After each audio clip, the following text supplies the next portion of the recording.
Hello, today on my channel you will hear an amazing story about life. I hope you enjoy this story. This one struck me to the core. Honestly, I still can't forget it. Enjoy watching. Veronica took one last look at herself in the mirror, then looked at her watch. It was already time to run, for she had promised Nora to come early and help in the kitchen. Veronica was excited and nervous because today she was going to meet John, a colleague of her friend's husband. For this reason, she had spent 4 hours on choosing clothes, going through her entire closet, as well as on makeup and hairstyling.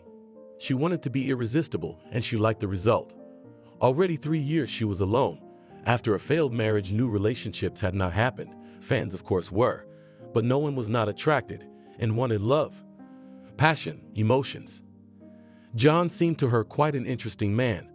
Of course, the photo is difficult to judge, and the face of water to drink, because the main thing, as they say, that the man was good, with a sense of humor and charisma. And John seemed just like that, and Nora said that he was exactly what Veronica needed. With Nora, Veronica met 13 years ago, and despite the difference in age, Nora was older by 10 years. They became very good friends. The new friend had just moved with her husband, 12-year-old son, and 7-year-old daughter into the apartment next door to Veronica. Light, cheerful Nora became over the years a very close person for Veronica. And 6 years ago, their family bought a 2-bedroom apartment in a new neighborhood and safely moved there. Since then, the friends have seen each other much less often. And today was Nora's 43rd birthday. How time flies, Veronica thought and sighed. She herself is already 33, and long ago it was 20. The 30-years-old friend already had 2 children, and Veronica had none at 33. Her parents had already bored her with the question of when she was going to make them happy with at least one grandchild. It was a sore subject. She herself very much wanted to become a mother, but what to do if her husband turned out to be a big disappointment in her life? And to give birth from the first man she met, she was certainly not going to. "You're impossible to please," her school friend Tabitha had told her. "You're too picky about men." "I'm not picky," Veronica replied. "I just don't like anyone." "You can't force yourself. You have to look at them, meet them, and you just cut it off at the root. No, that's all. So if I don't like someone right away, why waste time?" "Well, sometimes you don't like him at first, but then you talk to him, get to know him better, and you like him." "Yeah, they just want to get in bed after the first date, but I can't do that. They're not interested in spending time courting." "It's true. But let's hope things work out with this John. He looks like a pretty good-looking guy." And Nora praised him, she said so herself. "I hope so." "Oh, Tabitha, you want passion, love, to make your heart leap out of your chest and the ground fall away. Passion one day, gone the next. And love is something more calm, cozy, warm. No hurricanes, and you can't go far on passion alone. And you need to create a family, give birth to children. And in general, you should choose a man with your head, sensibly, not in a rush of passion. The main thing is that he loved, cared, that everything for the family. Is there no passion between you and Jacob at all?" Veronica asked her friend, who had been married for 8 years. "Or calm? No storms or hurricanes. It's calm. And I like it that way. We're used to each other, and I'm comfortable with him." Veronica rode in the cab and thought that Tabitha was probably right. And what hurricanes at the age of 33? Maybe you really need a quiet harbor and a complete calm. 20 minutes later, Veronica was already on the doorstep of her friend's apartment. The door was opened by Nora's daughter, Alice. "Come in," Nora shouted from the kitchen, and Veronica hurried to help her friend. "Cut some pickles and sausage," she asked her. "And where did you put your husband?" Veronica asked her, throwing the sliced cucumbers into the salad bowl. "He went to the store. As always in this turmoil, you are bound to forget to buy something. I didn't tell you what present my son gave me today." Nora smiled. "He's coming to my birthday party today." "Wow, he's coming all the way from Washington for the weekend?" Veronica asked her friend, because her son had graduated from the capital's university and stayed there to work. "No, for good. They have a branch opening in New York, and he transferred here. That's the best gift ever. I missed him so much." "He's got a girlfriend, so he's dying to come here," Alice told her mother. "Well, that's good. Oh, how time flies," Nora sighed. "I'll marry my son and become a grandmother, and in my heart, I'm still 18. "Eh? Yes, time flies fast," agreed with her friend Veronica. Alice, what kind of girl is she? Nora looked at her daughter. I have no idea. Maybe today she'll bring her, so we'll see, she answered. Suddenly the doorbell rang and Veronica flinched in surprise. She thought it was John, and the excitement before the upcoming meeting was growing. Alice, open the door. My hands are dirty, Nora said to her daughter. Christopher, there was a joyful cry in the hallway, and Nora immediately ran to meet her son, wiping her hands on her apron. Wow, Veronica exclaimed as Christopher entered the kitchen. The boy's grown up, hasn't he? Nora asked her with a smile. He has. The last time I saw Christopher, Veronica wondered how old he'd been the last time they'd seen him at Nora's. 7 years ago, he said. Hi, Veronica, you haven't changed at all. But you have changed, Veronica said, looking at the tall, handsome man. I remember you as a 12-year-old boy. I'm not him anymore, Christopher said with a smile.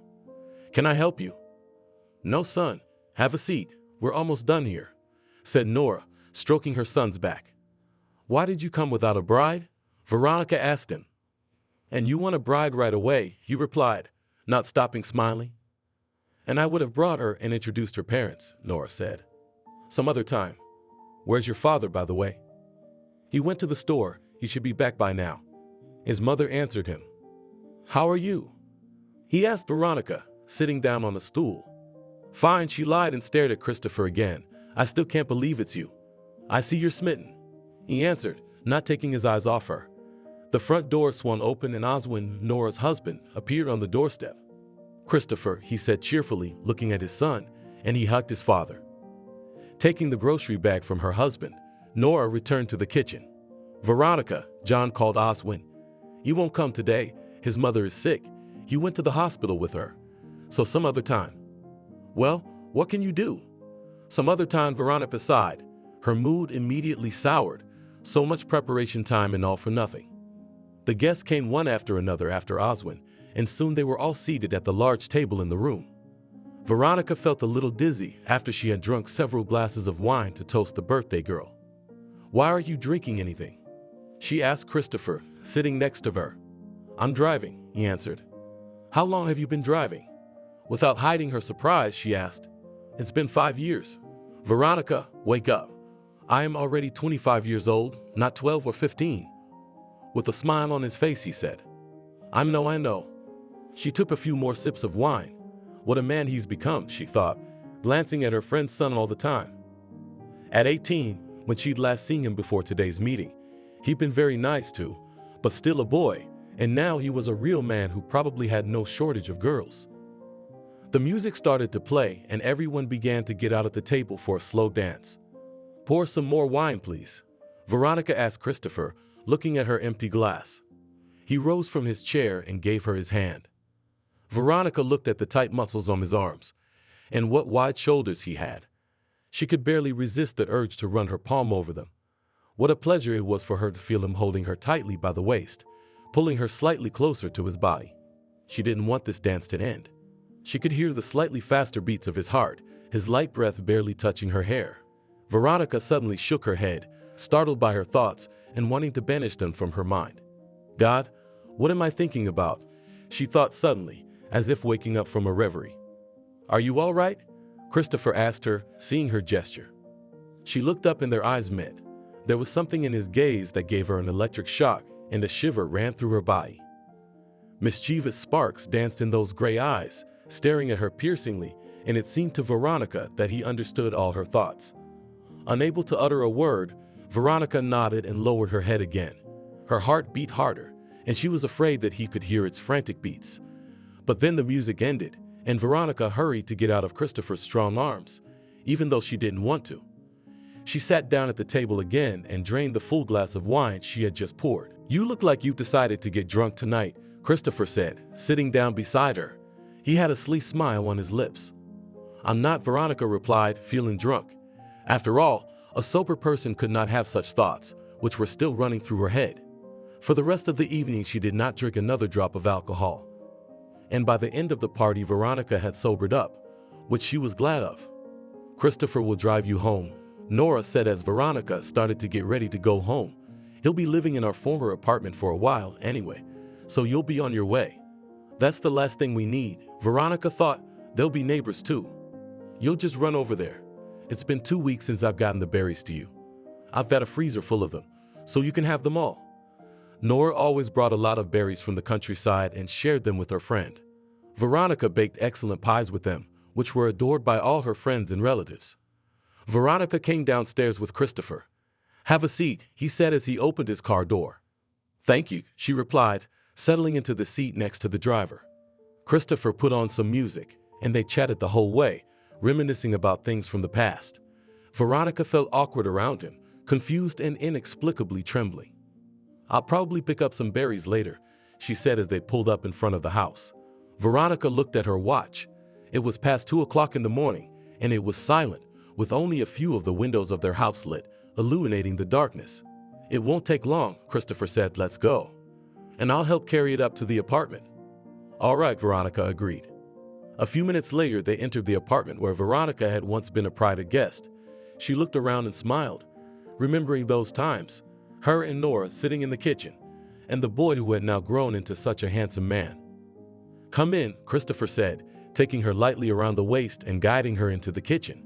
Veronica felt her whole body tingle again at his touch and tried to pull his hand away. But as soon as she touched his fingers, she was in Christopher's arms in an instant. She was confused, not expecting such a maneuver on his part. Her heart began to pound frantically. She looked into his eyes and felt as if she was speechless for a moment. "What are you doing?" "Let go," she said, barely able to come to her senses, and tried to pull out of his arms. But he pulled Veronica tighter against him, and then his lips touched hers. It was not just a hurricane, but a hurricane, a tsunami, and an earthquake all at once. No one had ever kissed her like that, and she had not had many men in her life. Veronica didn't think about anything. Her brain was completely shut down. She didn't want him to stop, responding with wild passion to every kiss and touch of Christopher. Veronica woke up and saw that Christopher was still asleep. She was lying on her side with her back to him, and his hand held her tightly to his body. Carefully removing it, she quietly got up, afraid that he might wake up, and grabbing her things, she began to hurriedly dress as she walked. Like a mouse, she sprinted out of the apartment and ran to the elevator. Her face was burning. Veronica was terribly ashamed. "How could I?" she whispered. "Fool, fool, fool." When she got outside, she saw Tabitha's car parked in the street, and when she saw her friend, she waved. "Where are you from?" she asked her as she approached Veronica's front door, where she had once lived. "Tabitha, come quickly," Veronica said. "Is someone chasing you?" "Why are you so disheveled?" Tabitha asked, following her friend into the front room. "No, why are you here so early?" Veronica looked at her watch. It was 8 o'clock in the morning. "I woke up early and decided to stop by right away to feed my mom's cat. Are you coming over?" "I will. I hope nothing bad happened to you. You don't seem like yourself." "Oh, Tabitha, I did something so stupid." Veronica opened the apartment door, inviting her friend in. The women were seated at the table in the kitchen. "Well, I'm all ears." Tabitha looked intently at Veronica. "Let's have a drink," she said. "I'm driving, and it's 8 in the morning, if only for a coffee."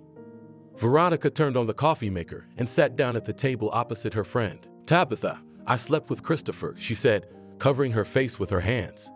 "Well, you finally slept with someone. That's great news." Tabitha smiled. "Great?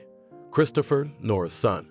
Veronica took a deep breath and looked at her friend again, her smile fading to a pensive expression. "Wow," she said at last. "How did it happen?"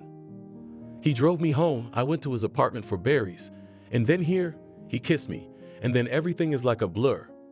"Did you at least like it?" Tabitha smiled again and shook her head, surprised at her friend. "Tabitha. Tabitha what? How old is he now?" 25. Tabitha whistled.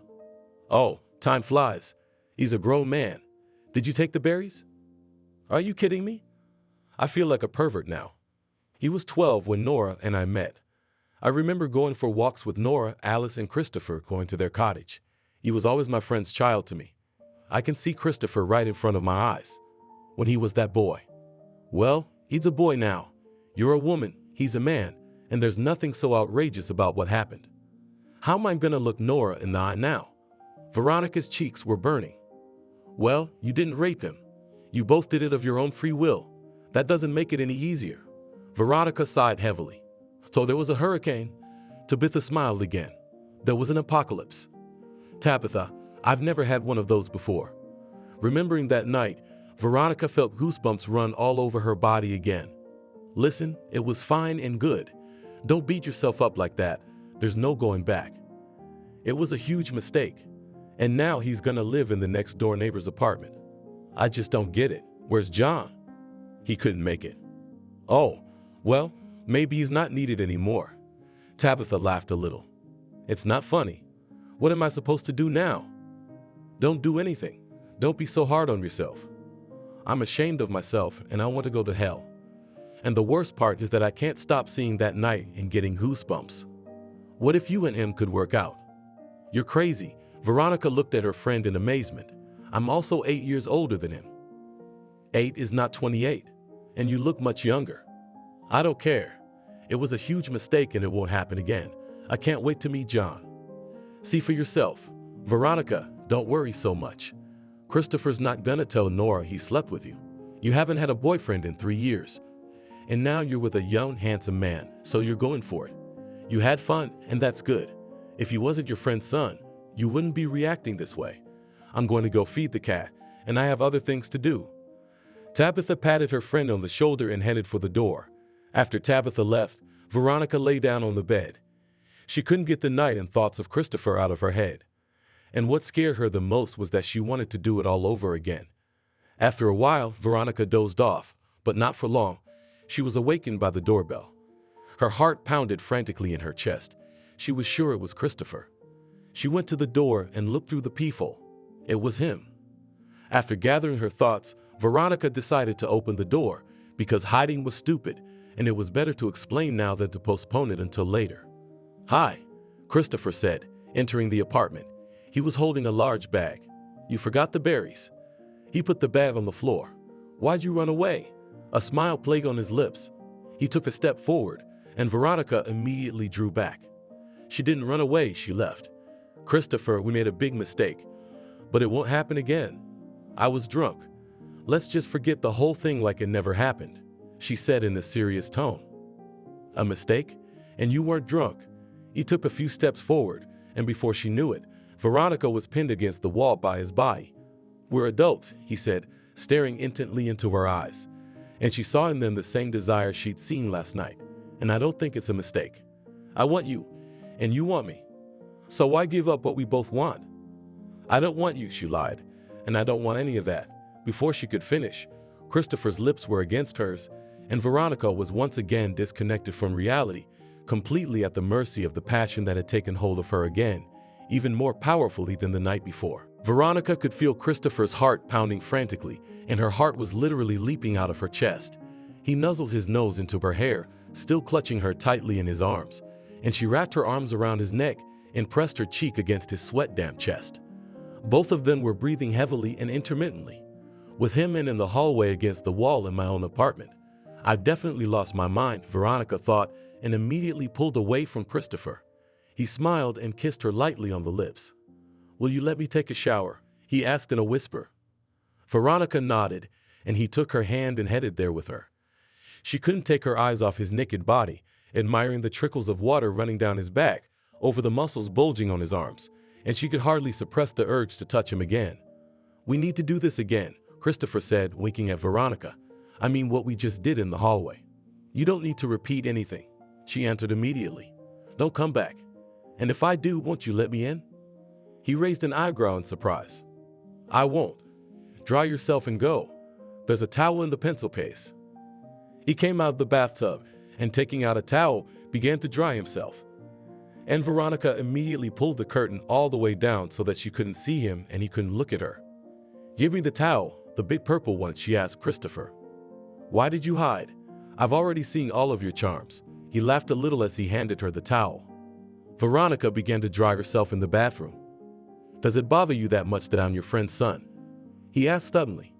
"Of course it embarrasses me. I've known you since you were 12. Veronica replied, scolding herself again for her weakness. "Don't think about it because I'm different now." "I can't not think about it. We don't need to see each other anymore." Christopher held out his hand to her. "Come on, get out." Veronica struggled to climb out of the tub, wrapped in a towel from head to toe. "You loved it. Don't deny it," he said. "Why do you have to complicate your life with stupid prejudices?" Veronica looked at him unhappily and headed out into the hallway. She wanted Christopher to leave her apartment quickly. "Please get dressed and leave," she said to him. "Kindergarten, Veronica. No offense," he sighed, pulling on his jeans. "Think what you want. I don't care." When Christopher was fully dressed, he put his arms around Veronica again, and she started to resist. "Do you understand or don't you?" She was almost screaming. "I don't want this." But as if not hearing her, he kissed her lips again, and her resistance quickly ceased. "You see," he whispered, touching his forehead to hers. "You want to." "No," she whispered back, and he kissed her once more. "And now?" "Christopher, please stop," she literally begged. "I have things to do and I have to run, but I'll be there tonight." Without releasing Veronica from his embrace, he said, "I have things to do too and I'm leaving tonight," she lied. "Where are you going?" "On a date. Let me go." Christopher opened his arms and Veronica immediately pulled away from him. Without another word, he left her apartment. Veronica went to the window. She saw him leave the front door and head toward his car, which left the courtyard a few minutes later. Sighing, she headed into the kitchen and turned on the kettle. Just then her phone rang. It was Nora. "Hi, did you pick up the berries?" her friend asked. "Yes, thank you," she replied, blushing. "Next time you come to visit us, you owe me your specialty pie." "Okay," Veronica answered, even though she didn't want to go to Nora's anymore. She couldn't imagine how she would look her in the eye. "Christopher should go to look at an apartment today," Nora continued. "We'll sell the one in your building. He wants a bigger apartment in a new building. My son is definitely getting married. Oh, Veronica, I'm so glad he moved back to New York. And when he's going to show you the bride, he still hasn't told you?" Veronica asked. She suddenly remembered that Alice had talked about it at her mother's birthday party, and she felt even more uncomfortable. Not yet. After talking with Nora for a while longer, Veronica poured herself some tea, but before she could take a couple of sips, her phone rang again. This time it was Tabitha. "How's it going? Have you come to your senses?" she asked Veronica. "I wish," she sighed. "Christopher didn't show up after your wild night?" "He did. He brought berries." "Ooh, And we had it all over again," Veronica said with a sigh, and then she heard laughter in the phone. "I'm not laughing at all. I'm sorry. You said it was a mistake, that there was no more. It's only been a few hours, and you've managed to get back together with him." Tabitha laughed again. "I kicked him out and told him not to come back. He wanted to come back tonight. Maybe you shouldn't have." "Let him come," Tabitha said, still laughing. "It's not a waste. And stop laughing at me." "Oh, I can't. You want my advice?" "What's that?" "Relax and just live. Do what you want to do and don't worry about it." "Are you saying we should continue this thing with Christopher?" "Why not, if that's what you want? Get out of the habit of cutting things off at the drop of a hat." "Thanks for the advice. I'm gonna go get some breakfast, because this is usually lunchtime, and I haven't eaten anything yet. Bon appetit. I'll see you later." "I'll see you later." After having a snack, Veronica lay down and fell asleep and woke up only at 8 o'clock in the evening. She got out of bed and went to the window. Christopher's car was already parked in the yard in the same place where he had left her today. After preparing a light dinner, Veronica sat on the couch and turned on the television. She kept thinking about Christopher and what had happened between them, remembering his every touch and kiss. She looked at the clock and suddenly realized that she was waiting for him to come. She wanted him to come, even though she was ashamed to admit it to herself. When the hands of the clock struck midnight, Veronica realized that Christopher was definitely not coming, and it made her sad. She began to regret lying to him about the date, but then her mind screamed that she had done everything right and would not let her passions override her common sense. Veronica opened Nora's contact page and searched for Christopher's friends. There weren't many pictures of him, but almost all of them were at events where there were a lot of people. It was hard to tell whether he had a girlfriend or not. At work, she was busy, and Veronica finally managed to distract herself from unwanted thoughts about Christopher. When the workday was over, she ran to the store and hurried home. Before entering the front door, she glanced at the spot where his car had been parked yesterday. It wasn't there. "You don't care, you have to forget everything," she said to herself and hurried home. Having prepared dinner, she sat in front of the TV, turning on another melodrama. When the doorbell rang, Veronica froze, and her heart began to pace again. Getting up from the couch, she went to the door and looked through the peephole. It was Christopher. As she was about to turn the lock to open the door, she pulled her hand away from him, as if she just realized it. "No," she said to herself, pulling herself together and leaned back against the door. The doorbell rang a second and third time, but Veronica was determined not to open it, because otherwise everything would happen again, and she didn't want that. Every evening until the weekend, Veronica sat at the window for hours waiting for Christopher's car to appear on the horizon. And every time she waited with bated breath for him to get out of it, sighing with relief when she saw that he had arrived alone. Nora called on Thursday and invited her friend to visit, asking her to bring her special pie because she was finally going to meet John. Despite the fact that she was terribly ashamed in front of her friend, she still agreed, because this meeting could change her life. Veronica really wanted to believe that John was the one for her. "Yummy." Nora took the pie from her friend and kissed her cheek. "John is already here," she whispered. "The pie needs to warm up a little, so it will taste better," Veronica replied. "Well, we're not going to drink tea yet. Let's go and get acquainted." Nora put the pie on the kitchen table and led her friend into the room where Oswin and John were talking animatedly about something. "Veronica's here. This is John." The man turned his head and then rose from his seat and approached the women. "Nice to meet you," he said, smiling good-naturedly. "Nice to meet you too," Veronica replied, smiling back. "Well, please come to the table," Nora said to the guests. The atmosphere was easy and relaxed. They talked about different topics, and John was a good conversationalist, not lacking a sense of humor. He was not as striking as Christopher, of course, but rather a plain but pleasant man. He was unmarried at 35, and as Oswin had said, he was in active search of his soulmate. "I'm going to warm the cake," Nora said, when they had all decided it was time for tea.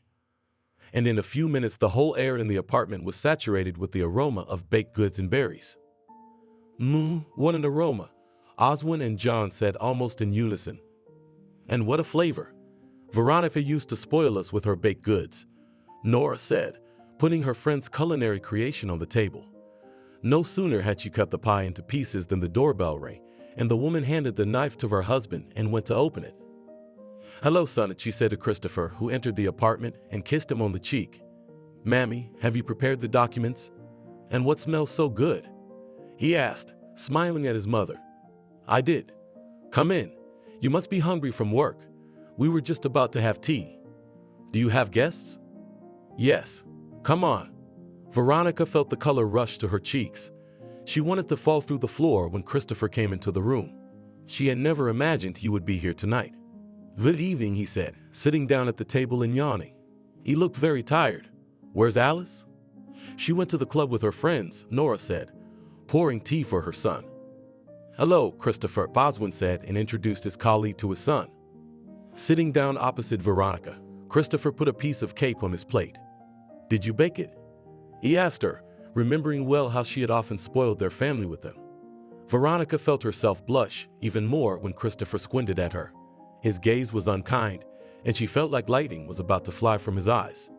"Yes," she answered, trying to keep her heart from racing.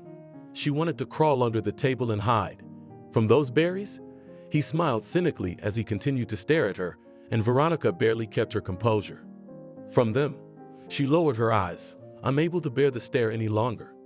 "I love your pies." He took a bite of the pie and closed his eyes in pleasure for a moment. Delicious. To Veronica's delight, Christopher finished his tea and left, giving her one last angry glance. When she saw him again today, the memories came flooding back to her, and the images of the mad passion with which they had given themselves to each other not so long ago came back to her. It was with great difficulty that Veronica was able to change her mind and continue her casual conversation with her new acquaintance.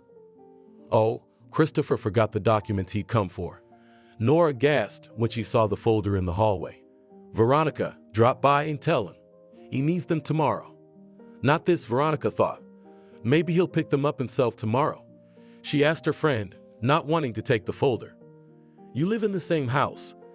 It would take 5 minutes." Nora insisted, and Veronica reluctantly took the documents. John told Veronica funny stories on the way, but she didn't listen to him, thinking only of the fact that she was going to see Christopher again.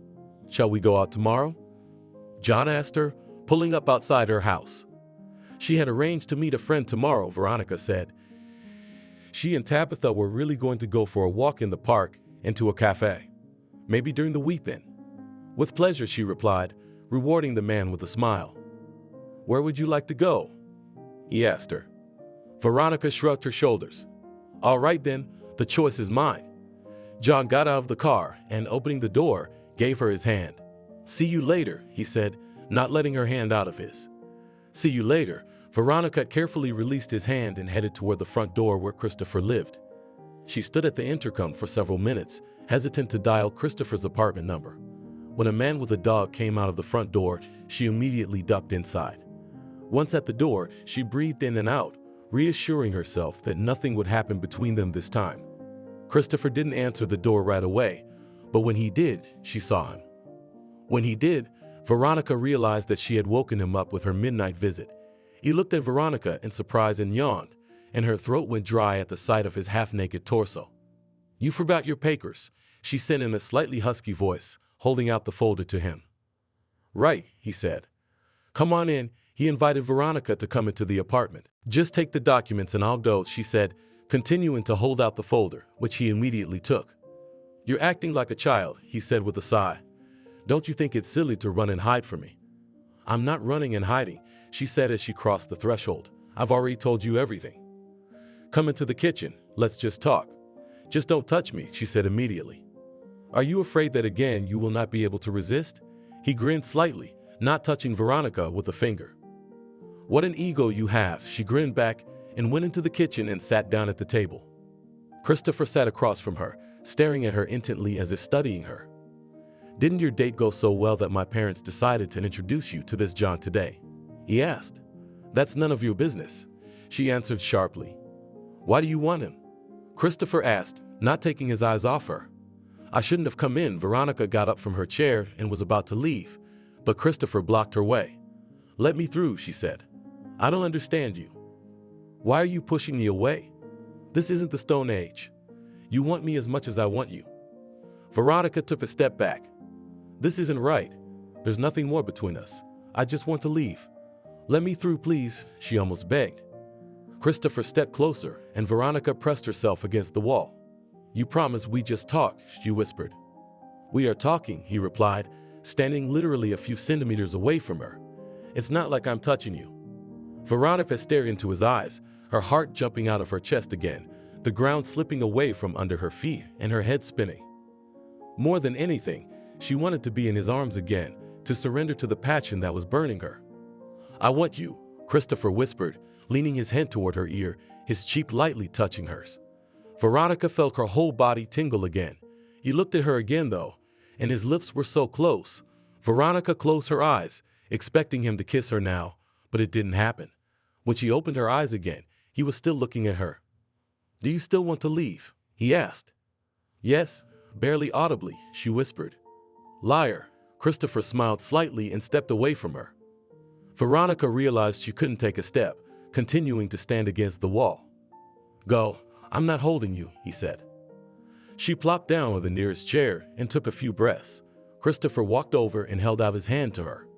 Need a hand? He asked. She put her hand in his and rose from the chair, but her legs felt as if they wouldn't obey her, and she stood there, unable to move. So you still want to go? He asked again, looking into her eyes. No, she whispered, forgetting that she'd given herself a promise to resist him this time. A smile lit up Christopher's face. He took both her hands and placed them on his chest, his own arms around her waist. What am I doing? Veronica asked herself that question. She wrapped her arms around his neck and pressed her whole body against him, still looking into his eyes and frantically wanting to repeat what had happened between them not so long ago. Nothing wrong, he replied, finally tilting his head for a kiss, and Veronica was the first to touch his lips, experiencing incredible bliss and dissolving into these feelings that completely consumed her. Veronica woke up with a smile on her face and stretched. She opened her eyes, but Christopher wasn't there, and just a minute later she heard the key turn and the front door swing open. She got dressed and left the room, catching the scent of fresh coffee coming from the kitchen. When she saw Veronica, Christopher came over to her and kissed her on the lips. Good morning, "Do you want coffee?" he asked. "Yes, thank you," she replied discreetly. "I went to the store while you slept." He set a box of bushels in front of her. "Your favorite." Veronica was surprised. It had been so many years and he remembered what kind of cake she liked. "Thank you," she smiled slightly. "What are your plans for today?" Christopher asked. "I'm going out with Tabitha. And tonight I have to cook something. My mom's coming back tomorrow." "From where?" "Egypt. She and my mom are vacationing there." When you're free, you have time for me?" "Christopher, what's all this for?" Veronica sighed heavily. She suddenly felt disgusted at herself for doing this to her friend again, and she was afraid to imagine what would happen to her if she found out that Veronica was sleeping with her son. And she also realized that he wouldn't give her what she wanted: family, children, confidence in the future. "Because that's what we both want," he answered, pouring her coffee. "I want a serious relationship, a family, children. I'm not 20 years old to waste time." The smile disappeared from Christopher's face. "So you're wasting your time with me? You know what I mean?" "Veronica, what makes you think I don't want all the same things? At your age, you usually only want what we did last night. Thank you for the coffee and for the pastries." Veronica got up from his chair. "I'm gonna go." "Wait, if you think that's all I want, you're wrong. What do you need?" She looked at him in surprise. "The same thing you need." Veronica laughed nervously. "What's so funny about that?" Christopher was very unhappy to see such a reaction to his words. "I imagined Nora and Oswin's faces when you told them you wanted a relationship with me. I don't have to ask anyone's permission or approval, especially since I have normal parents, you know. You can't get far on passion alone." Veronica sighed. "You have too much on your mind and it prevents you from seeing the obvious." He sighed. "Relax and try to live with your feelings." "Christopher, I can't do that. There are too many buts. Buts that you've made up for yourself. Why don't we go somewhere together sometime? Someplace you want to go?" "Anywhere you say. I just don't have a lot of time right now. I have a lot of work. Sometimes I get home at midnight." "I don't know." She hesitated. Christopher came up to her and kissed her. "Please don't get loaded," he said. But Veronica loaded up big time, confused by what she was hearing. "I'll go," she said. "Good. I'll wait for you tonight." He kissed her again before she left. Christopher could see that she was confused and metabitic, and her pensive look told him that she was always thinking hard.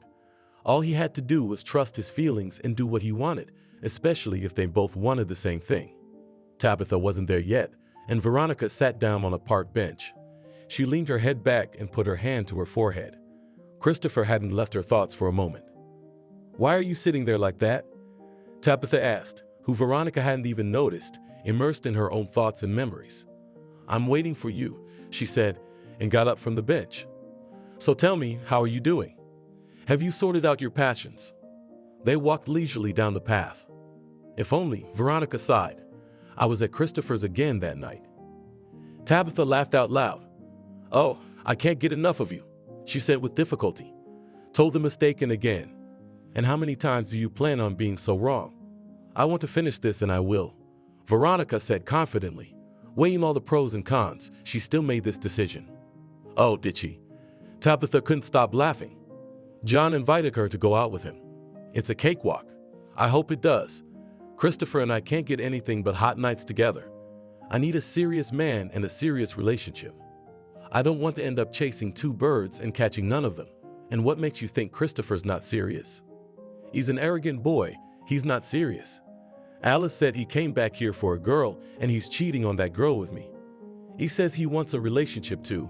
He wants a family too." "Well, I don't see any girl but you. I think he has no one else. I don't think it's going to work out with John, but it might with Christopher." Tabitha smiled at her thoughtful friend. "Yeah, until he finds someone younger. I know the type. My ex." Veronica sighed heavily, remembering her ex-husband. "We were the same age when I married him, and after a year, he started to go for women. I'd rather be older, and certainly not my friend's son." "Well, not everyone's a jerk like him. Even at 40, they're running around from their wives. It doesn't depend on age. And all your problems from the fact that too much you think everything over, digging into everything, instead of just enjoying life. It doesn't matter whose son he is, because I can see you care about him. I don't want to do anything stupid. When you're 20, you don't think about anything. You look at everything through rose-colored glasses. You're guided by feelings. That's it. Let's talk about you. Well, I'm not as interesting as you, Tabitha said. I'm curious, how is it with Jacob and your son? Tabitha started talking about her husband and son, but it didn't help Veronica get her mind off Christopher. When she got home, Veronica cooked for her mother's arrival. It was 10 o'clock in the evening when she got home. She looked out the window. Christopher's car was parked outside his front door. No, I'm not going, she said to herself and turned on the TV, settling down on the couch. After sitting like that for about 15 minutes, she got up off the couch and walked down the hallway. And after another 7 minutes, her fingers pressed Christopher's apartment number on the intercom of the neighboring front door. When Veronica got to the floor, Christopher was standing by the elevators, leaning against the wall and crossing his arms over his chest. I knew you'd come, Christopher said with a smile, pulling her to him. How cocky you are, she said. Yes, I am, he said, drawing Veronica into his apartment. I decided to do some work at home, he said and walked over to his laptop. Just a couple minutes and I'm all yours. Veronica sat down on the couch. That's it. Closing the laptop, he settled down next to Veronica. You hungry? No, I already ate dinner. Why don't we watch a movie? I could watch a movie. What kind of movie? A comedy, she answered. Christopher turned on a suitable movie. Do you want ice cream? He asked Veronica. I will, she replied. Christopher went into the kitchen and after a minute, he handed Veronica a sugar pie and immediately printed it out. Here you go, it's your favorite. He handed her the ice cream and settled next to her on the couch, putting his hand on her shoulder. Thank you. Veronica was once again surprised that he remembered such little things. Throughout the movie, Veronica couldn't figure out why Christopher still wasn't hitting on her. They sat leaning against the back of the couch as he continued to lightly put his arm around her. They watched the movie casually, talking more about neutral topics. Christopher talked about his life in Washington, about his work. They recalled moments from the past, and Veronica suddenly realized that she no longer saw him as that 12-year-old boy, seeing him only as a man. A man who evoked so many feelings at once that she couldn't define them properly. I have to get up early, Christopher said. It was after 1 o'clock in the morning. You have to work tomorrow too. I suggest we go to bed. He gave her his hand, and together they went to the bedroom. He kissed her lightly on the lips and said, Good night. And clasping Veronica in his arms, he closed his eyes. He was really going to sleep. Good night, Veronica replied, surprised. She snuggled into his arms and closed her eyes too, catching herself that she wasn't disappointed that they hadn't had their violent passion this evening. She felt good just having him around. In his arms, she felt like she was in a cabin, protected from any bad weather. In the morning, Christopher made breakfast and then drove Veronica to work. Will I see you tonight? He asked. I don't know yet. Veronica answered, suppressing the word yes that almost rolled off her tongue. The smile had been on her lips all day. She felt so good, even at night, when she just slept on his chest when he made breakfast for her, because no man had ever done that before. Veronica had just gotten off work when John called her. Hi, so about the promised date, he asked. Veronica had completely forgotten that she had promised John to go out with him. Tomorrow at 6, she answered, and it was as if she'd woken up from her reverie, coming back to reality, remembering that John was much better suited to her than Christopher, and she needed to go out with him. Great, I'll pick you up at 6 tomorrow. Give me the address. Veronica dictated her work address. As agreed, John picked her up at 6 and took Veronica to the nearest restaurant for dinner. They sat there for a couple of hours, talking about various topics, and she enjoyed talking to John. Her heart was beating smoothly, it was calm. No passions were raging in her soul. What are your plans for the weekend? He asked her. I don't know yet, she answered. Why don't we get together? Go to some cultural event. I'd like to go to Devo Island. Veronica suddenly remembered that she wanted to go on a merry-go-round for a long time. John wrinkled his nose a little and then smiled again. Veronica, those are children's fun, and we're adults. I wanted to invite you to an exhibition that's happening this weekend. A very talented artist is exhibiting. You'll love it. And then we can take a boat trip on the Neva, and then a restaurant. How do you like this option?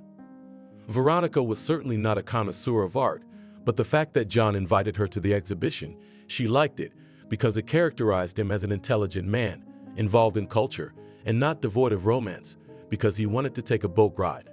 All right. Saturday, Veronica replied, because Christopher had to work on Saturday. John drove her home, and Veronica thought about the kind of man she needed for her family, her mind telling her over and over again. John hadn't even tried to hit on her. He hadn't taken her to bed since they'd first met, which told her that he was serious. When she got out of his car, she saw that Christopher's car wasn't there yet. Good thing, she thought, because she wasn't going to go to his place, trying to think about John. After chatting with her mom for a while, she went to her room, and then the phone rang. The number was unfamiliar, but Veronica answered. "Hi, I'm home already. Are you coming over?" Christopher asked, and when Veronica heard his voice, she felt a flutter inside her and her heart pounded harder. He must have gotten her phone number from Nora somehow, she thought. "I'll be there," she thought, and she started to get ready. "Where are you going at night?" her mom asked her. "To a friend. I'll stay at her place tonight," Veronica lied and jumped out of the apartment. "To a friend's house," her mother said when her daughter was gone. Christopher was waiting for her again at the elevator and immediately wrapped his arms around her as soon as she approached him. "I missed you," he said and kissed her several times on the lips. They walked into the apartment and Christopher immediately hugged her again. "I haven't had a chance to shower yet. Why don't you keep me company?" He was smiling, and the fire of desire was burning in his eyes again, and Veronica's heart sank at the sight of it because her soul was burning with the same flame that her mind couldn't put out. "I haven't been in the shower yet," she said, smiling. Water trickled down their naked bodies, his hands gently caressing her heated body, his lips still on hers. Veronica felt as if her heart couldn't take the overflow of feelings, which again came over her with more force than before, she thought. "Oh God," she whispered, pressing her body against him, breathing heavily. Veronica couldn't imagine how she would be able to give up this crazy passion, and she realized that she was unlikely to desire another man in the same way someday. "How about we go out on Sunday?" Christopher asked and kissed Veronica gently on the shoulder as she lay next to him. "Why don't we go to Devil Island?" she asked. "Great, let's do it. I haven't been on a merry-go-round in ages." Veronica stretched and rested her head on his chest. She didn't want to get up, but it was time to get out of bed. Christopher drove her to work. "Until tonight?" he asked. "Until tonight," replied Veronica, who was looking forward to it. Christopher arrived late, so they had dinner at his place and talked for a while, and then went to bed with just a kiss. And Veronica loved that they had nights like that. And on Saturday, John came to pick Veronica up, and they went to the exhibition, which did not impress her at all, and Veronica wanted to leave quickly, but John insisted that she had to see all the paintings, and she followed him, hoping that there were not so many of them left. But the boat ride Veronica enjoyed, as did the dinner at the restaurant. "Shall we go to my place?" John asked when they left the restaurant and looked at Veronica, hoping to hear a positive answer. "I'm not ready yet," she answered, a little embarrassed. Veronica looked at John and thought, weighing the pros and cons again. She liked talking to him, and she liked the calmness of being around him too. He seemed trustworthy, and with him, she thought, she would be sure of the future, unlike Christopher. "I'm sorry to rush things, but I really like you. Veronica, my intentions are serious, not casual, and I hope to have a relationship with you." "I need a little more time," she replied. "Please don't rush me. I can't go that fast." "Okay," the man agreed, sighing. "When will I see you now?" "Let's do it around the middle of the week." Veronica realized she was delaying the moment, but her mind was screaming again.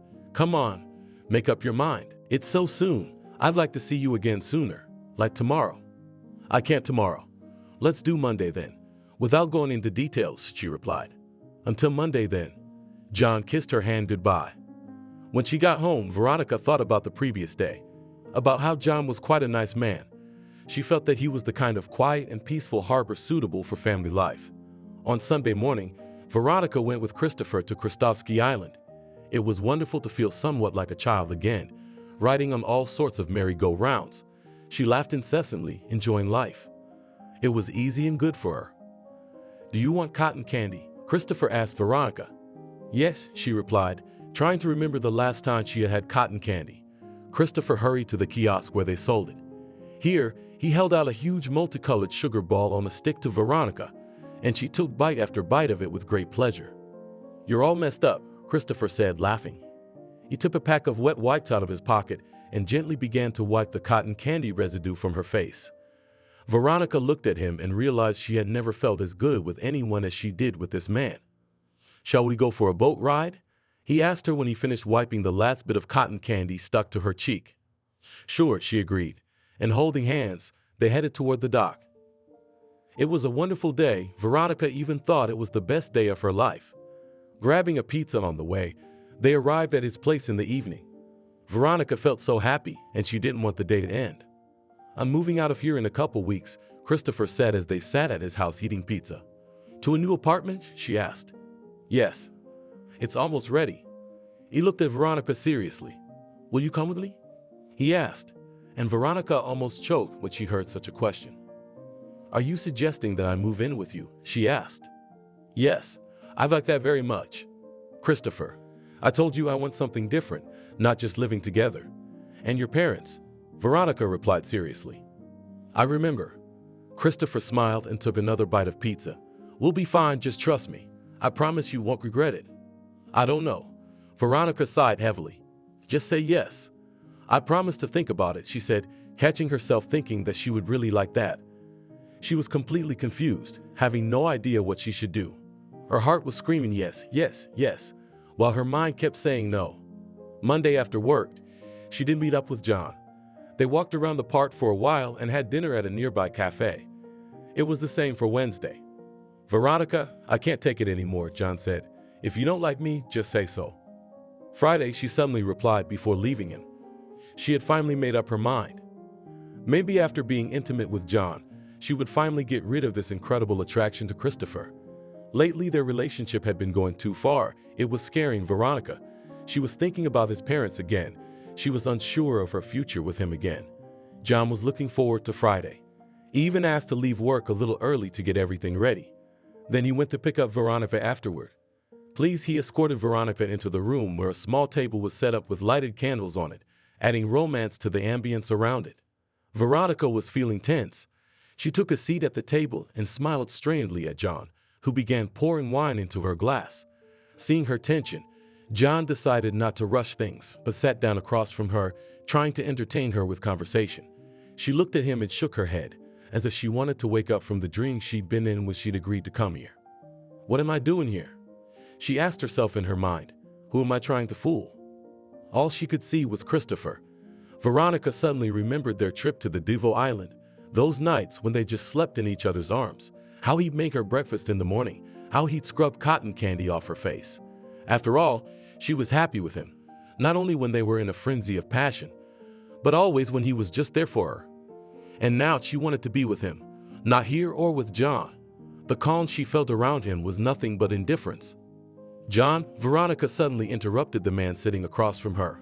"I'm sorry, but you and I are not going to work out." John's face changed, looking at Veronica, who immediately got up from the table and headed for the front door. "And why do you suddenly decide that now, may I ask?" he asked. "I love someone else," Veronica answered, not understanding how she hadn't realized it before.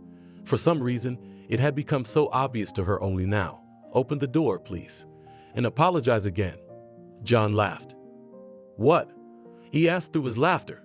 "Why did you have to leave me on for so long and drag me here?" "I'm sorry. I'm just confused about myself." John got up from the table and walked to the front door where Veronica was standing. When he opened the door, he looked angrily at the woman who had stood him up. "Another would have been in my place for such a..."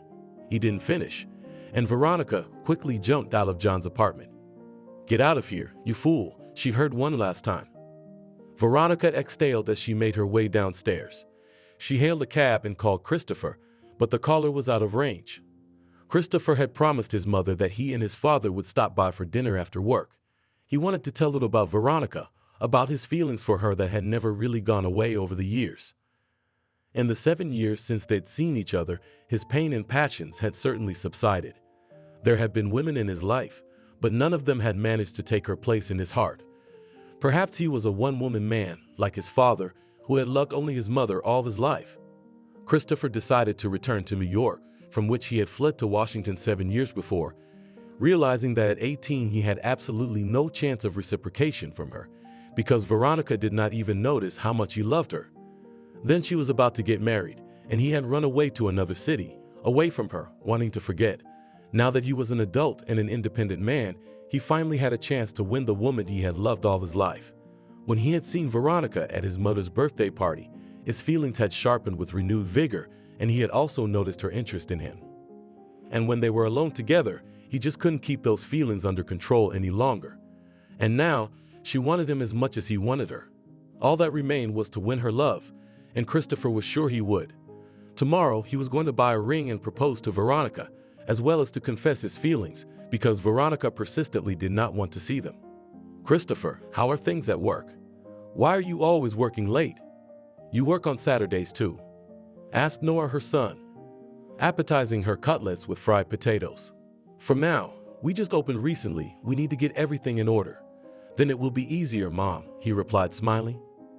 "And how are things with the mystery bride?" Nora smiled. More on that later. Christopher winked at his mother, smiling enigmatically. "Intrigued? I can see you look happy, and that's the most important thing." Nora looked affectionately at her son and sighed. "I wish Veronica and John would work things out, and I hope she'd be happy too." Christopher looked at his mother in surprise. "Are they gay?" he asked, and the smile dropped right off his face. "Yes, they've gone out a few times," replied that one. "Laris, do not worry about your friend," said Oswin, and looked at his watch.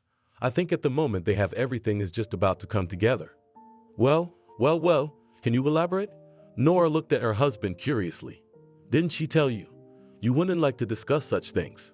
"She didn't tell me anything, just tell me." "So John picked her up from work today and took her to his place. Romance and all that, you know the drill." Finally, Nora exhaled. "That's great news." "That's it," Christopher thought, and squeezed the juice glass he was holding with all his might, not even noticing when it cracked and many shards embedded themselves in his palm and fingers. "Oh my God," Nora exclaimed, seeing the blood dripping onto the table and onto her son's shattered glass. "Christopher, how did you do that?" asked the father. "Oswin, bring peroxide and absorbent cotton quickly." Christopher unclenched his hand and smiled at his mother. "I don't know how it happened," he said. "Can I stay with you tonight?" "Of course. I'll make a bed for you in the living room." Nora took his hand and began gently rubbing it with peroxide, pulling out the shards of glass embedded in his fingers. When his mother finished and removed the last piece, bandaging his hand, Christopher went to bed. He turned on his side and closed his eyes. The pain in his arm was nothing compared to the pain that now plagued his heart. All of his hopes had been dashed in a few minutes of talking to his parents.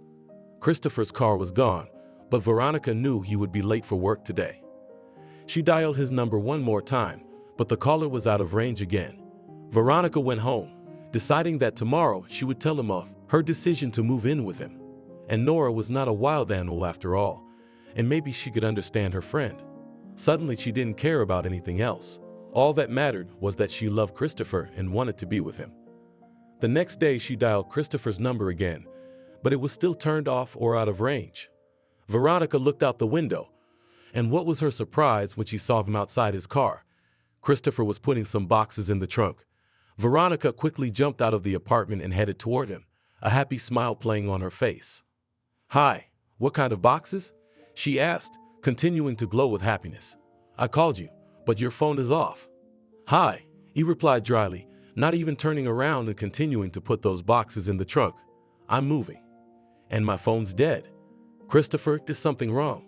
Veronica asked worriedly, not understanding why he was talking to her like that, and the smile immediately dropped from her face. Nothing happened. As he put the last box in the trunk, he turned to face Veronica, and she immediately noticed that his gaze was aloof. "Christopher, you asked me to think about moving. I'm willing to move in with you," she said. Christopher sighed. "And I don't need it anymore," he replied indifferently. Veronica felt a lump come up to her throat. A terrible panic seized her inside, the fear of losing him completely gripping her soul. She was still looking into his eyes and saw only indifference, as if he was someone she didn't know, because Christopher looked at her in a completely different way. "I don't understand," she barely said, trying to keep from crying. "Listen, Veronica," he said calmly. "I love you very much, I really did. But you didn't want to see it, you didn't mean to. I've had enough. I'm not a boy to run after you all the time, to persuade you and prove something. You said you wanted a serious relationship, but you only wanted me for sex. The rest you looked elsewhere, not wanting to take it from me. I don't want anything else. I gotta go." Christopher closed the trunk. Veronica was dumbfounded, everything inside of her shattered. She was in maddening pain. She couldn't and wouldn't believe those words. "Is it over between us?" She barely whispered, unable to hold back her tears. "It was," he answered, getting behind the wheel of his car. Tears rolled down Veronica's cheeks. She came home and fell on the bed and burst into tears.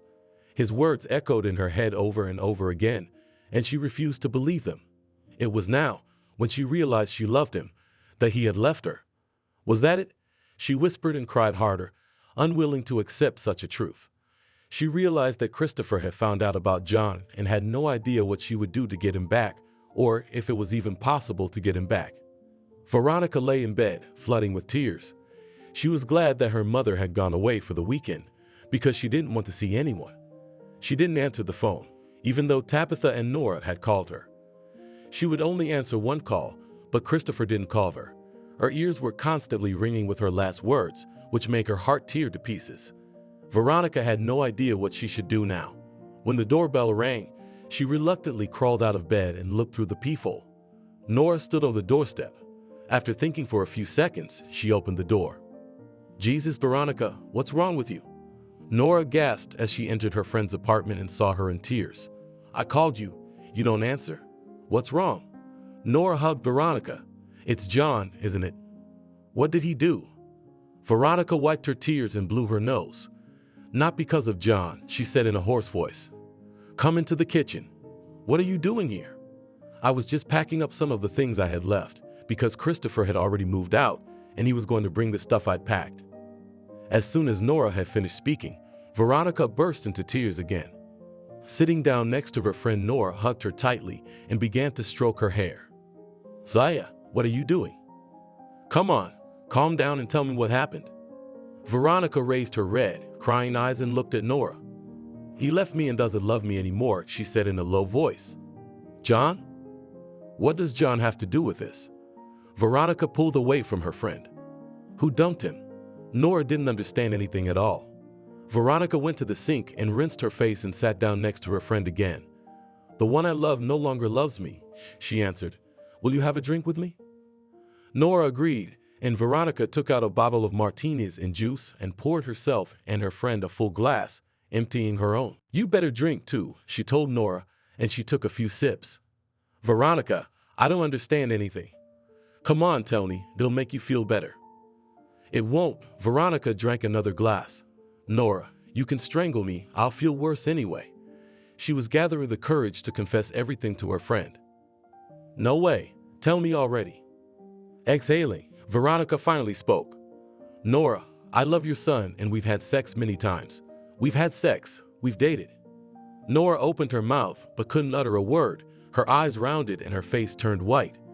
After sitting like that for a while, she lifted her glass, spilling its contents onto the table. Her hands trembled, but she drank the rest of the martini in one gulp and immediately poured another. You? Nora drank the second glass in one gulp. Veronica continued to stare at her friend, waiting for the verdict. "So it was you he was after?" Nora suddenly gasped. "How could I not see it?" She covered her face with her palms and shook her head. "What about me?" Veronica asked in a whisper, sniffing her nose and not knowing what she was talking about. "I ran away to Washington all of a sudden. You were just getting married to your dog. Christopher left before the wedding. I wondered why it was such a spontaneous decision." Nora gasped again. "Oh, fuck her. And on Friday this glass." "It all makes sense now." "Nora, what was Friday?" Veronica whispered. Nora looked at Veronica, and it seemed to her that her friend was about to jump on her and scratch her eyes out. "How long have you had this?" she asked, raising her tone, leaving her question unanswered. "Since the day you were born." Veronica sipped her martini without diluting it with juice and grimaced. "So you've been seeing my son and going on dates with John." Nora had seen something wrong with Christopher when he crushed that glass, but she couldn't imagine that her friend was to blame. Veronica nodded, lowering her eyes. "I've known you for years, but I only found out today that you're such a bitch." Nora downed another glass of martini. "Nora, I love Christopher. I really do. I love him so much, but he didn't love me anymore. And I had nothing with John. She loves him." Nora grinned. "You don't go to romantic dinners with other men when you're in love. How do you know about dinner?" Veronica gasped. She hadn't told Nora about it. From the camel. John told Oswin, and he shared it with us on Friday. You? Veronica felt her heart ache again, realizing how Christopher had found out. With us? Why would you do that to him? You messed with a guy's head, and now he's suffering. I didn't. I thought I could turn my attention to John, and it would be better for everyone. I was afraid you'd hate me if we were together. And now you're not afraid to come clean? I'm not afraid because I lost him because of my fears and prejudices. I don't care if you stab me, it won't hurt anymore. Just as Veronica finished, Nora's phone rang. It was Christopher. Yes, son, she answered. Ma, I've already loaded everything. Where did you go? You can go without me. I'll take the cab later. What's wrong with your voice? Where are you? While they were talking, Veronica went to the window. She pulled back the curtain a little and saw Christopher standing by his car in the yard. Tears ran down her cheeks again. I'm in the middle of something. Christopher, I'll come back later. Go ahead. All right. Nora looked at the sobbing Veronica again. Stop crying, she said, pouring herself and her friend each a martini glass. Here, drink it. Veronica drank it all down and sighed heavily. Nora, I feel so bad. What can I do if I love him? She looked at her friend with pain and longing, and she wished she could understand her. Let me at least recover from such news, Nora sighed, emptying another glass. Her tongue was already slurring. I can't be without him. Veronica felt dizzy and her eyes blurred. She hadn't eaten anything, only drank. I'm a bad mother, suddenly said Nora, pouring herself another portion of alcohol. Why? Veronica asked her. Because I was blind. He's been in love with you for a long time, and I didn't see it. Nora exhaled and drank again. How long? Veronica emptied her glass immediately. You're a bitch. Nora looked at her friend judgmentally. Veronica burst into tears again. I don't love you anymore either. Nora blurted out and drank some more. Nora, I'm sorry. I love you and I love him, but I'm such a fool. And it's a good thing he left you. We don't need fools. Veronica cried even harder. Don't cry. I can't. Drink. Nora handed her another full glass. Nora, what am I going to do? Veronica took another drink and put her head down on the table. Nora looked at her friend, shuddering with sobs. Are you asking me? And I'm not talking to you. It's coming on its own. I'm not feeling well. We've had enough, Nora said. I'm going home to digest the info. Info. Anyway, you know what I mean. Nora staggered out into the hallway. Calling a cab, she left her friend. Veronica looked out the window as the cab drove Nora away.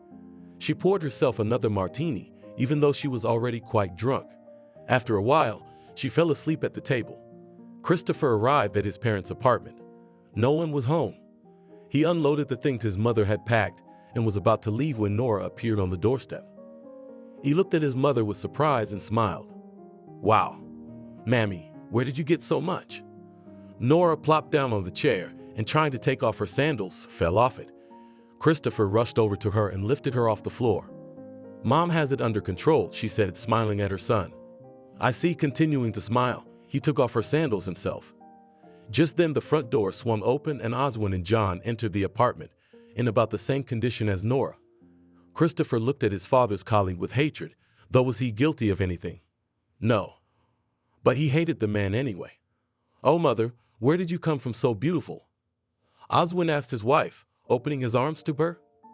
I guess they've already started celebrating the Day of the United States, Christopher said dryly. Hello, son. I'm resuscitating a friend, Oswin said, pointing to the staggering John. Let's go to the kitchen, Kyryuk. Oswin took out a bottle of cognac and 2 glasses. Take the third, said Christopher, sitting down with them at the table. He wanted to strangle this John. Son, you don't drink, exclaimed the astonished Nora. Today I do, Christopher replied. Mother, do you want a drink? Oswin asked. I've had enough, said Nora, watching her son. She noticed the hatred he was looking at John. What do these women want? Said John, who until now thoughtfully silent. I do not know, Kyryuk, replied Oswin, pouring cognac. He looked at his wife. Your girlfriend is certainly a bitch, he said. That's right, agreed Nora, and the men looked at her in surprise. Christopher drank the brandy and grumbled. It was very hard for him to listen to talk about Veronica, but he didn't show it. I've been going back and forth with her. One date, another. I understand she's a decent woman who doesn't jump into bed right away. John waved his hand and drank all the cognac poured into his glass. When Nora heard him, she grinned nervously. Christopher downed 2 glasses in a row and grimaced. He suddenly felt like he wanted to be full. He hoped it would help dull his pain. What was that all about? Nora suddenly asked John. Didn't your girlfriend tell you? John looked at his friend's wife. We haven't talked for a long time, Nora lied. So I gave her a romantic dinner, some wine, and she agreed to everything. He emphasized the last phrase. I'm telling her something, so to speak, to lighten the mood. She was all tense, like a taut string. But I think she's worried. And she goes, I'm sorry, but we're not gonna make it. John laughed and shook his head. Nora continued to watch her son. It was obvious that he was barely holding back from lashing out at John. She remembered how, 7 years ago, when Christopher had learned that Veronica was getting married, he had turned pale and was not himself. But Nora hadn't realized the reason for his sadness and hadn't connected it with her friend. Christopher then hurriedly transferred to study in Washington, and when he came to New York, he'd avoided seeing Veronica. When he was 15 years old, he had once said that when he grew up, he would marry Veronica, but Nora had not taken it seriously, only laughed at her son. She scolded herself now for being so inattentive to him, not noticing that he had been suffering for years from love for her friend. Oswin patted his friend on the shoulder and poured him more cognac. Son, you don't drink so much. Nora looked at her son and shook her head. I'm fine, ma, he answered, though he wasn't. Tell me, Christopher, John suddenly turned to his buddy's son. Have you ever been dumped like that by a woman? No, he answered dryly, taking another sip of alcohol. Son, you at least have a snack. Nora carefully put a plate of sausage and cheese in front of her son. Oh, you're lucky. So I'm sitting here and I don't understand what's wrong. And she says, I'm sorry, I love someone else. P.T. John laughed nervously. Christopher raised his head and looked at John.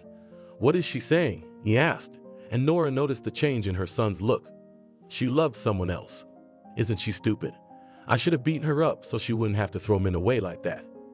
Christopher snapped out of his seat and grabbed John by the pecs, pulling him off the chair. His eyes glittered with anger, and Nora gasped and rushed to her son, as did Oswin. Christopher, what are you doing? Shouted the astonished father. John tried to resist, though he could barely stand on his feet. I hope you didn't touch her, or I'll kill you. Christopher gritted his teeth, while Nora stroked his son's back and begged him to let John go. Get your hands off me. I didn't touch her. I opened the door and she left. Why did you get so excited? John asked snidely as he struggled to free himself, but Christopher released him and he fell to the floor. Oswin helped John up and sat him in a chair. What was that just now, son? Why are you throwing yourself at people? He looked at his son, not understanding his overreaction. Nothing, he replied, drinking a glass of cognac. Let him watch his language. Kiryuk, you're wrong. Immediately said Oswin. Watch your tongue. Pour. He muttered. Oh. Nora sighed. Pour me a cognac too, she asked her husband. John tried to get up from the chair, but immediately fell back down. Oh, Nora, why did you put such a woman in my life? John sighed heavily. I didn't know that she loved someone else. Nora looked at her son and smiled a little, but he didn't see it, immersed in his own thoughts, swirling in his alcohol-fogged mind. A friend, Oswin said, you can't do that to a man. You can't. Oh, that's it. Nora waved her hand at her husband. Enough of this Veronica talk. Change the subject. Christopher rose from the table and staggered away. I'm going home, he muttered, and staggered from wall to wall into the hallway. What, home? You're staying here, Nora said, rushing after her son. You can barely stand on your feet. I'm fine. I want to go home, he said, trying to put on his sneakers. Ma, call a cab. Nora went to the room where her phone was, and after calling a cab, she immediately called Veronica. What's taking so long? Come downstairs in 15 minutes, she told her. Why? She asked her, and Nora immediately realized that her friend was crying again. Enough with the snot. What's your condition, by the way? Sober? Partially. Why? I got a present for you. I want you at the front door in 15 minutes. What kind of present? Veronica asked, but Nora had already hung up. Nora went back to her son. "I'll go with you," she said, trying to get her foot into her sandals. "They're so uncomfortable to wear," she grumbled, unable to get her foot in. "Nora, where are you going?" her husband asked. "Christopher can barely stand. Where should I let him go alone?" "Then I'll come with you. You're not standing very well either." Oswin wandered over to his wife and son. "Everything is under control," Nora replied, holding on to the door jamb. "You friend? Renaminate. He looked at the house. "That's right. What am I doing here? I don't live here." "Go on, dear," said Nora, wiping the sweat from her forehead. "You're heavy, son." They went to Veronica's house and took Christopher's sneakers off and laid him on the bed. He turned on his side, hugged his pillow, and closed his eyes. "Let's go and have some tea," Nora said to her friend. "I've never seen him like this," Veronica said, turning on the kettle. "Neither have I. It's all because of you."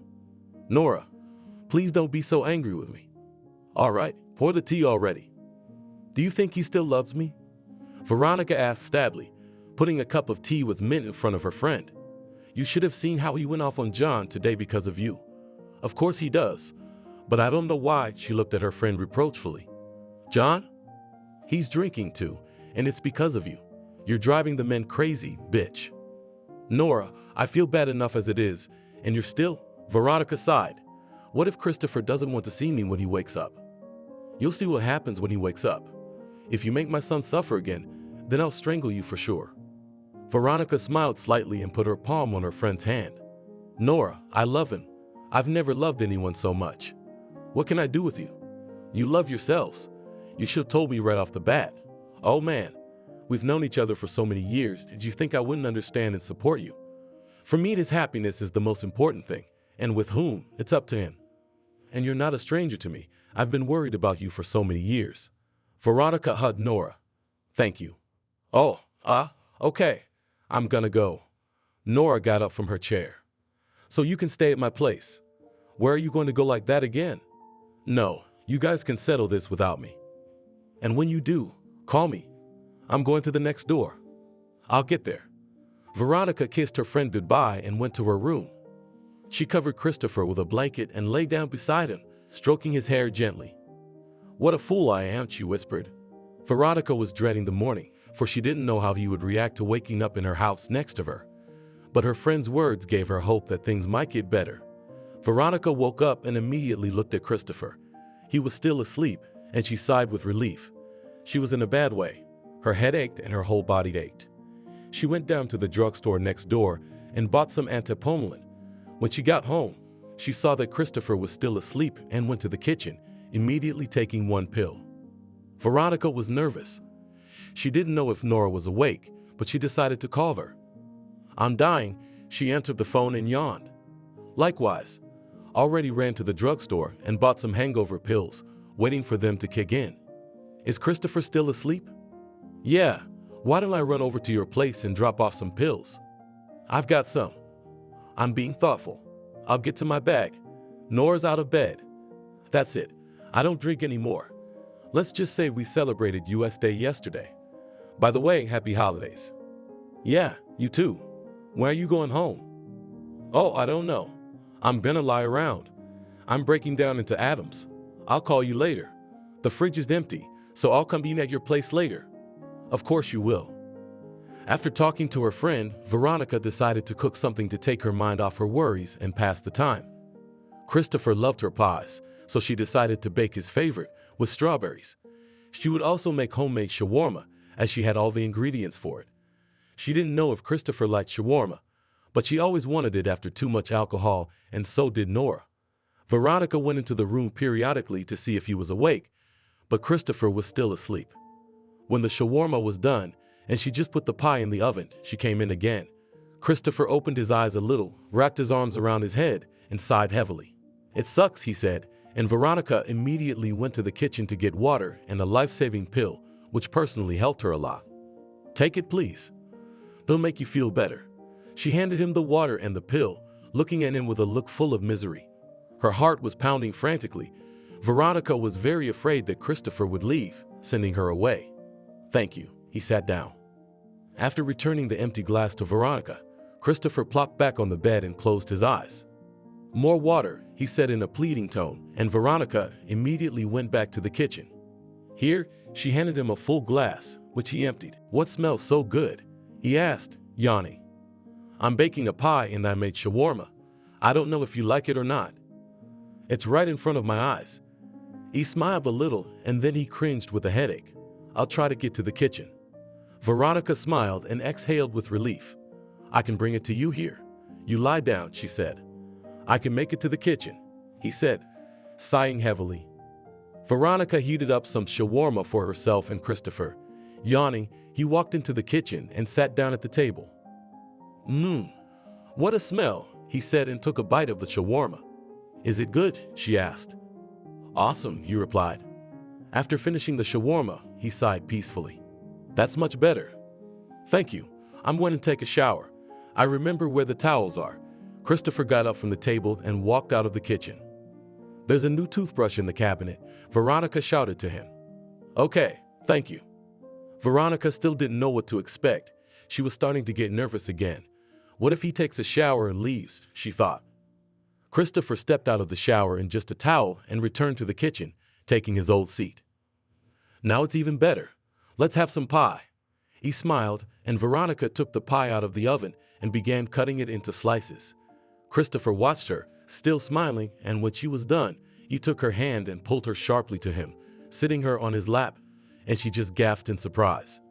"You've driven me to alcoholism," he said, his nose in her hair. Veronica's soul trembled again. She felt insanely happy. "Please forgive me. I'm such a fool," she whispered, wrapping her arms around his neck. Christopher raised his head and looked into her eyes. "John said you ran away from him, saying you loved someone else." "May I ask who?" he asked. "You," Veronica replied, looking at him fondly. "I love you very much." Christopher got up from his chair and with Veronica in his arms headed for her room. "What about the pie?" she asked, laughing. "The pie can wait," he replied, covering her neck with kisses. As he laid her on the bed, he leaned over her, and Veronica saw again in his gaze the fierce desire that made her heart flutter. "I hope you are no longer tormented by your prejudices, and no more doubts," he asked quietly. "I was only tormented by the words you said to me when you left, and nothing else," she answered. "I was angry and I was in a lot of pain. Veronica, I love you. I've loved you since I first saw you, but nothing could happen between us then. And now we can be together, and I want that more than anything. And I do.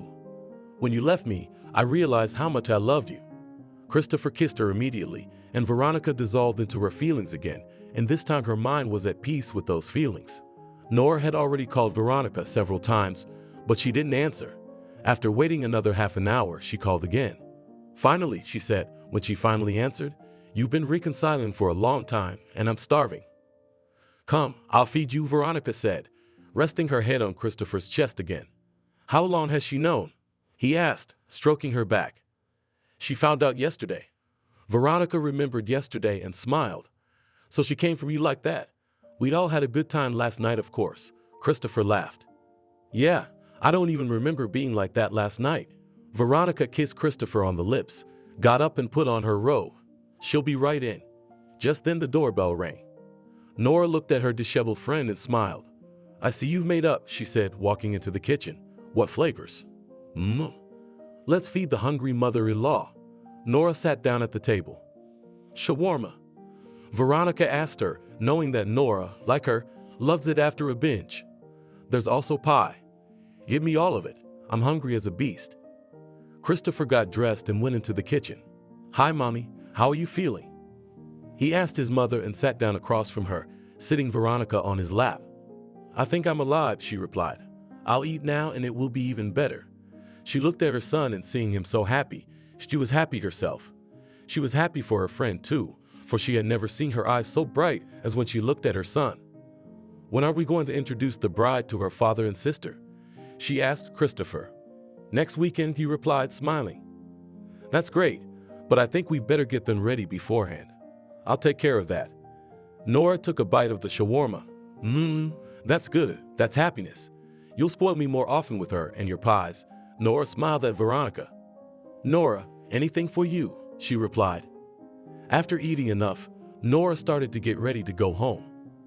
"I'm going to go and see if Dad's alive." "I'll come with you," Christopher said. "I have to pick up the car." He kissed Veronica and left the apartment with Nora. "Son, why did you tell me anything about your feelings for her?" she asked as they rode in the cab. "Would it have made a difference in the past?" Christopher looked at his mother. "I don't think so." Nora sighed. "Why now?" "I had to get her first, and then I was going to tell you and Father." "Christopher, I'm very happy for you." Nora kissed her son on the cheek. "Thank you, Mom. I always knew you would understand. Your happiness is the most important thing to me, son, and I always wanted the same for Veronica." Veronica was waiting for Christopher. She had a smile on her lips. She was also glad she hadn't lost her friend.